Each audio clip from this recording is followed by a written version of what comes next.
अपेक्षा आम्हाला होती की बिहारमध्ये नितीश कुमारजींच्या अध्यक्षतेखाली आणि त्याचबरोबर आमचे नेते आदरणीय प्रधानमंत्री नरेंद्रभाई मोदीजी यांच्या नेतृत्वामध्ये बिहारच्या निवडणुका ह्या होत होत्या।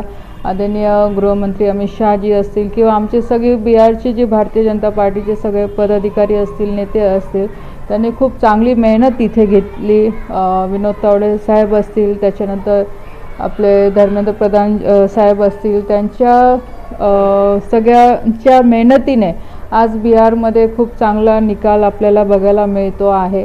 आणि ज्या पद्धतीने आदरणीय मोदी साहेबांनी बिहारला घेऊन जे विकास कामांच्या घोषणा केंद्र सरकारच्या माध्यमातून केलेल्या होत्या, त्या सगळ्या पूर्ण करण्यात यश नक्कीच मिळणार आहे। आणि बिहारच्या जनतेने पण आदरणीय प्रधानमंत्रीजी आणि नितीश कुमारजींवर परत एक वेळा विश्वास दाखवून हा कौल आमच्याकडनं कडनं म्हणजे एनडीएकडे देण्यात आलेला आहे।